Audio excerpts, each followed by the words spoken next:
Sorry, I got distracted. I could hear the guy catching a fish. So today I'm going to talk about a change which is going to affect every buyer and seller in the Australian property market. The introduction of the AML CTF Compliance Act.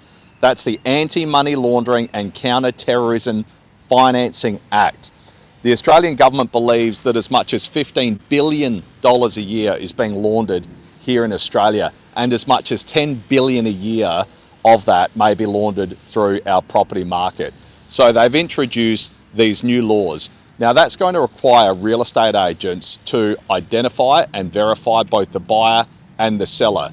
Every real estate office is going to be required to have a responsible person that's in charge of compliance around this. And for agencies of a certain size, that will probably need to be a full-time person. There will be some cost that's likely to flow down to the buyer or the seller or both. We're uncertain yet what that will be, but there's likely to be one. Now, if you were to peek behind the curtain, the document that we're required to complete is actually 697 pages long, but currently we're working on technologies to quicken that process.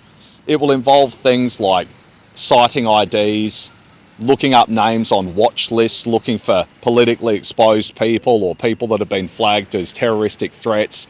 There's basically a requirement for agents to report any irrational buyer behaviour.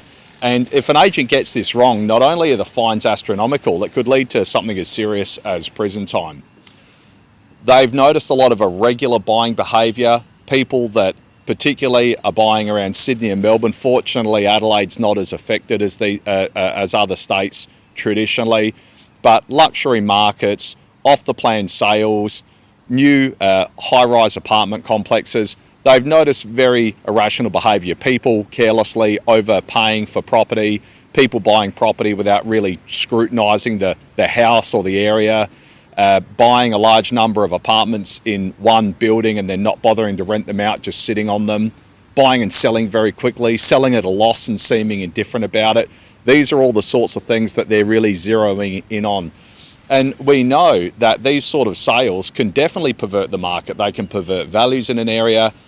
These things may have been one of the causes of Australian buyers feeling somewhat boxed out of the market and led to the unaffordability crisis that we've been experiencing here.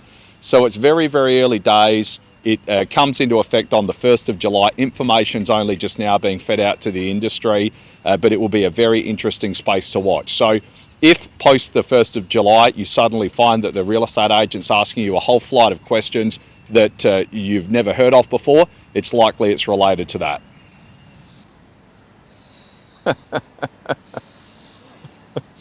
There you go. You got one. Every time I get into my talk, this guy catches a fish and I have to stop and look.